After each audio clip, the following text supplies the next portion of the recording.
Avant de plonger dans cette histoire incroyable, pensez à vous abonner à la chaîne et à activer la cloche. Ici, chaque récit a quelque chose à dire, et vous ne voudrez pas en manquer un seul. La pluie battait contre les grandes vitres de la First National Bank of New York. À l'intérieur, tout respirait le luxe, le marbre blanc poli, les dorures sur les colonnes, et le parfum cher des clients fortunés. Derrière le comptoir principal, Robert Wilson, directeur de la succursale, réajusta sa cravate bleue et lança un regard dédaigneux vers la porte d'entrée. Il aimait ce pouvoir silencieux qu'il exerçait ici, dans son royaume. Les portes vitrées s'ouvrirent, laissant entrer une rafale de vent et une jeune femme au manteau beige trempé par la pluie. Sa peau noire contrastait avec l'éclat des murs immaculés. Elle marchait calmement, droite, avec une grâce qui n'appartenait qu'à ceux qui savaient d'où il venait. Robert fronça les sourcils. « Puis-je vous aider » demanda-t-il d'un ton sec, sans même cacher son agacement. « Oui, je viens ouvrir un compte professionnel. »« Voici mes documents » répondit-elle poliment en tendant un dossier épais. Il le prit du bout des doigts, comme si le simple contact le dérangeait. « Professionnel, vraiment ?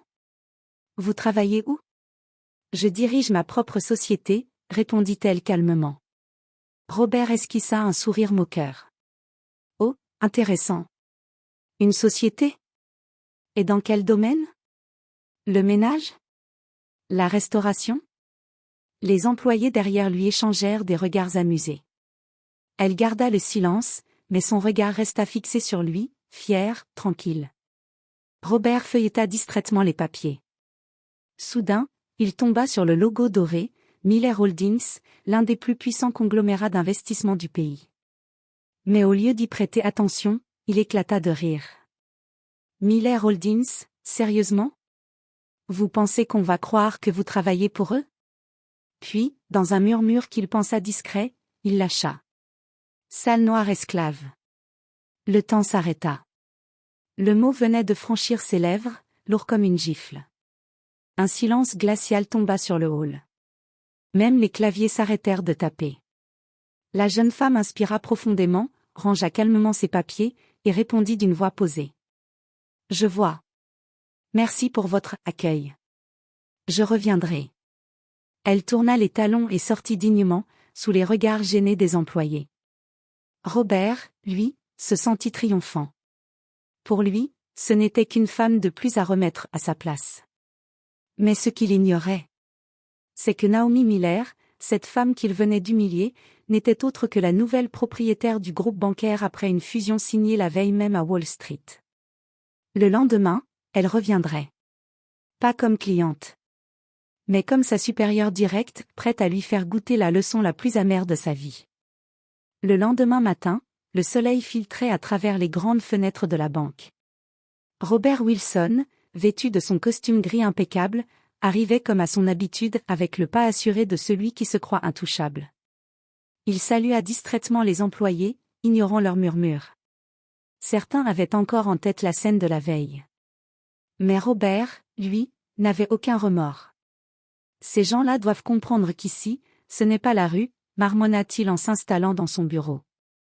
Quelques minutes plus tard, un message tomba sur sa messagerie interne. Réunion d'urgence à 9 heures. Présence obligatoire de tous les cadres. Nouvelle direction du groupe à présenter. Robert haussa les épaules. Encore un de ces changements inutiles, pensait-il. Il n'avait aucune idée que cette réunion allait sceller sa chute. À 9 heures précises, la salle de conférence était pleine. Les cadres, en costume, chuchotaient nerveusement. Au centre, le PDG du groupe bancaire, M. Anderson, discutait avec une femme élégante, en tailleur blanc, debout près de la fenêtre. Quand Robert entra, il se figea. C'était elle. La femme d'hier.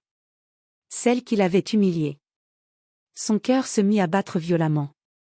Il chercha un siège, évitant son regard. Le PDG prit la parole d'une voix enjouée. « Mesdames et messieurs, j'ai le plaisir de vous présenter la nouvelle propriétaire majoritaire de la First National Bank, Dr. Naomi Miller, présidente de Miller Holdings.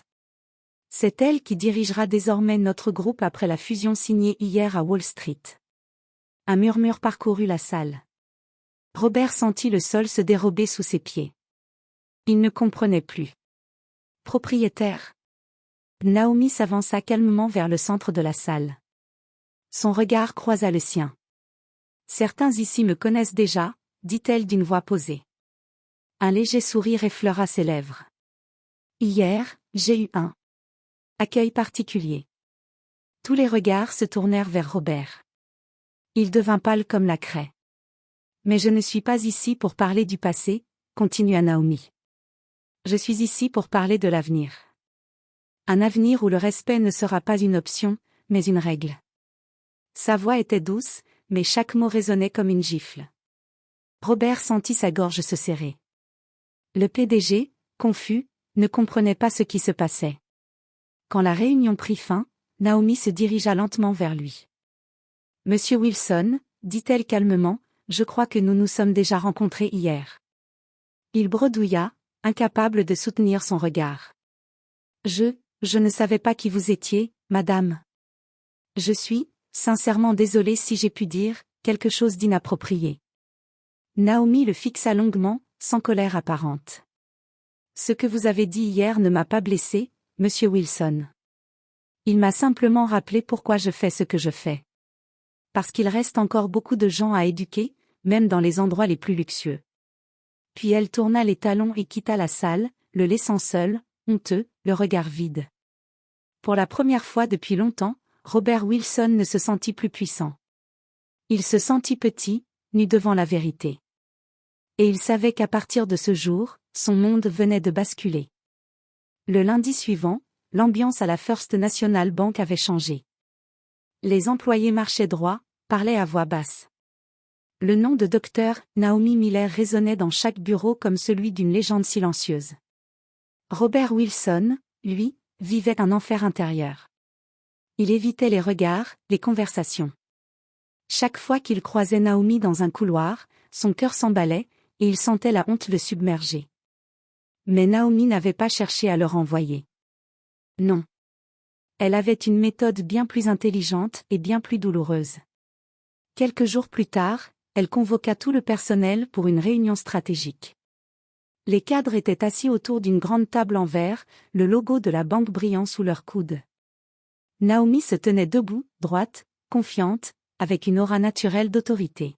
« Messieurs, dames, commença-t-elle calmement, depuis des années, cette banque a prospéré, mais pas toujours dans le respect et l'équité. Certains dossiers ont été rejetés non pas à cause des chiffres, mais à cause de la couleur de peau ou du nom du demandeur. » Un murmure parcourut la salle. Naomi sortit alors un dossier noir. « J'ai demandé un audit complet des 10 dernières années. Voici les résultats. » Les pages s'affichèrent sur l'écran, des statistiques précises, des noms, des refus injustifiés.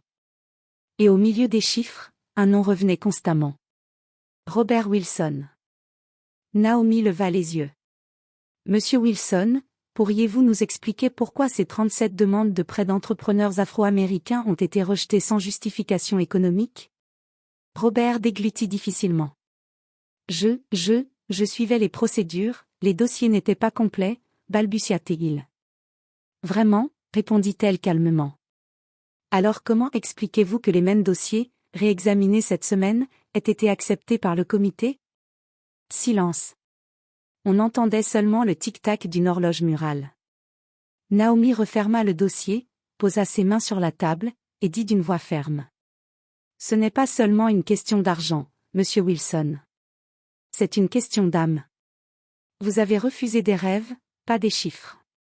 Elle se tourna ensuite vers les autres. À partir d'aujourd'hui, la banque adoptera une nouvelle politique, transparence totale, formation obligatoire à la diversité, et création d'un fonds de soutien pour les entrepreneurs issus de minorités. Les employés applaudirent doucement. Robert, lui, baissa la tête. Il se sentait exposé, jugé, mais surtout, atteint. Les jours suivants, Naomi mit en place son plan. Elle demanda à Robert de superviser personnellement les nouveaux programmes d'inclusion. Il devait désormais travailler avec ceux qu'il méprisait autrefois, jeunes cadres noirs, employés latinos, femmes issues de milieux modestes. Ce fut pour lui une véritable épreuve. Chaque jour, il voyait dans leurs regards ce qu'il avait été, un homme aveuglé par son orgueil. Naomi, de son côté, observait sans humilier. Elle voulait qu'il comprenne par lui-même. Elle savait que la vraie revanche n'est pas dans la destruction, mais dans la transformation. Un soir, alors que tout le monde avait quitté la banque, Robert frappa timidement à la porte du bureau de Naomi. Elle travaillait encore, concentrée sur un dossier. « Docteur Miller, puis-je vous parler ?» demanda-t-il d'une voix basse. Elle releva la tête, le regard calme.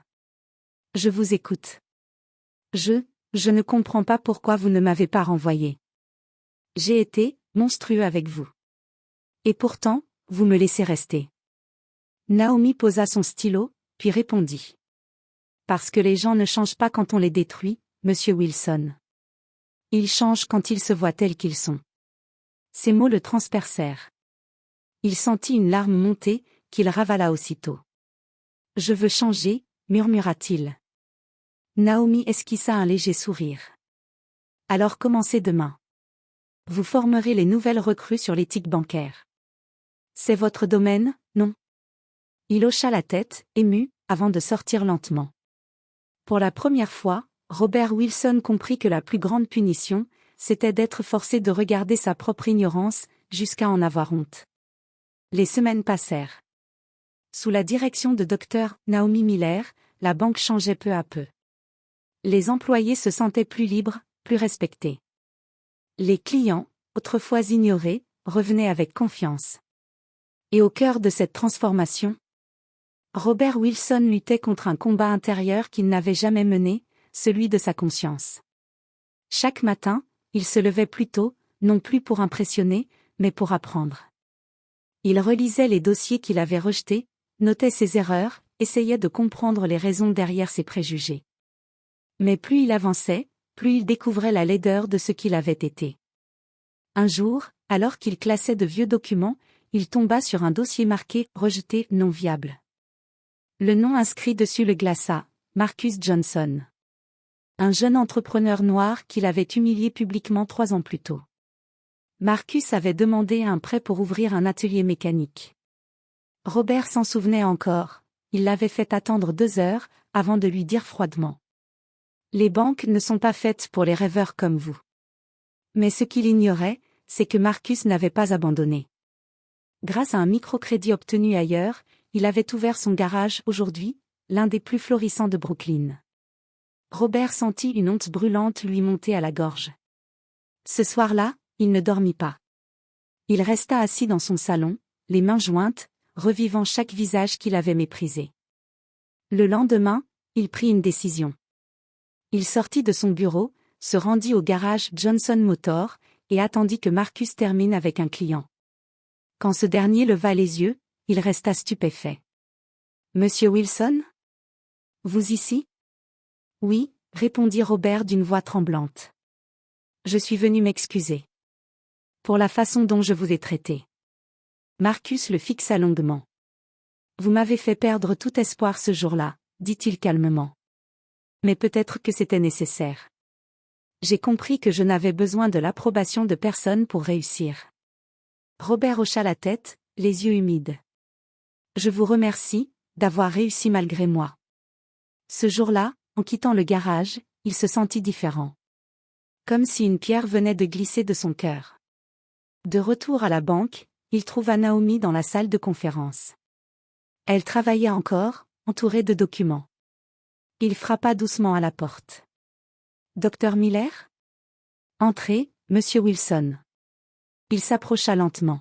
« Je suis allé voir un homme que j'ai blessé. J'ai vu ce que j'aurais pu détruire. Et je crois que j'ai enfin compris la portée de mes actes. » Naomi posa ses lunettes, le regarda avec une douceur inattendue. « Vous savez, Robert, le véritable changement ne se mesure pas à vos excuses, mais à ce que vous ferez de ce que vous venez de comprendre. » Il hocha la tête, profondément ému. « Je ne veux plus être l'homme que j'étais. » Elle sourit légèrement. « Alors ne le soyez plus. Aidez-moi à bâtir quelque chose de meilleur ici. Pas pour moi, mais pour ceux que vous avez exclus. » Ce fut ce soir-là que naquit une étrange alliance entre eux. Celle d'un ancien bourreau en quête de rédemption, et d'une femme qui croyait encore en la possibilité du pardon.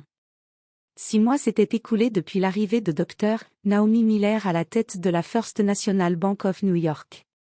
La transformation était spectaculaire. Les couloirs autrefois glaciales respiraient désormais la bienveillance et la coopération. Les employés se saluaient, les clients issus de toute origine entraient avec confiance, et la banque, pour la première fois depuis des décennies, était devenue un symbole d'égalité et de modernité.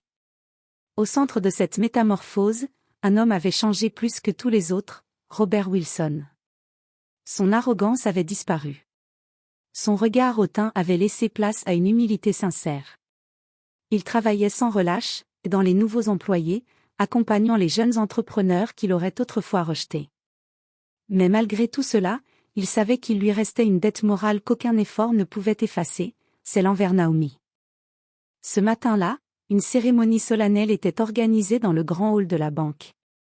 Journalistes, clients et représentants du gouvernement étaient présents. Naomi devait y présenter un nouveau programme de prêt solidaire, inspiré par ses propres valeurs, le Hope Fund, destiné aux entrepreneurs issus de milieux défavorisés. Robert, en retrait, observait la scène, le cœur battant. Il savait que c'était la consécration de tout ce qu'elle avait bâti et la preuve vivante qu'on pouvait diriger avec dignité, sans haine. Naomi monta sur l'estrade. Les caméras s'allumèrent, les murmures s'éteignirent. Quand je suis arrivée ici, commença-t-elle, je ne voulais pas seulement diriger une banque. Je voulais redonner un sens au mot « justice ». Son regard parcourut la salle, avant de se poser sur Robert, au fond. J'ai rencontré des gens qui ont commis des erreurs. De graves erreurs. Mais j'ai aussi appris que la haine ne s'efface pas par la punition, elle se guérit par la compréhension et le changement. Un léger silence. Puis elle ajouta. Certains ont eu le courage de se remettre en question. Et aujourd'hui, ils font partie de ceux qui reconstruisent cette institution avec humanité. Tous les regards suivirent la direction de ses yeux. Robert sentit un frisson le traverser. Elle parlait de lui. Naomi fit un signe discret. Monsieur Wilson, voulez-vous nous rejoindre? Un murmure parcourut l'auditoire. Robert se leva lentement, hésitant. Ses mains tremblaient légèrement. Il s'avança jusqu'à l'estrade, sous les flashs des caméras. Naomi lui tendit le micro. Vous avez quelque chose à dire, je crois. Il la regarda un instant, cherchant ses mots. Puis il parla, la voix tremblante mais sincère. J'ai longtemps cru que ma position, mon costume, et ma couleur de peau me donnaient de la valeur. J'avais tort. Ce que j'ai découvert, c'est que la vraie dignité vient du respect. J'ai blessé des gens. Et je m'en souviendrai toujours. Mais grâce à vous, Dr. Miller, j'ai compris qu'il n'est jamais trop tard pour changer. Un silence profond suivit son discours. Puis, lentement, le public se mit à applaudir. Certains employés pleuraient. Naomi posa doucement une main sur son épaule. L'humilité est la plus grande victoire de l'homme, Robert. Les deux se regardèrent un instant sans rancune, sans supériorité. Juste deux êtres humains ayant traversé le pire pour atteindre le meilleur. Quelques semaines plus tard, Naomi annonça son départ temporaire pour ouvrir une fondation éducative en Afrique. Avant de partir, elle laissa un mot sur le bureau de Robert. Les blessures du passé ne disparaissent jamais. Mais si tu fais de ta honte une lumière, elle guidera d'autres vers le changement. Naomi. Robert lut ces mots en silence, un sourire discret sur les lèvres. Il leva les yeux vers la grande verrière de la banque, où la lumière du matin filtrait doucement. L'homme qu'il avait été était mort. Mais celui qu'il devenait, venait tout juste de naître.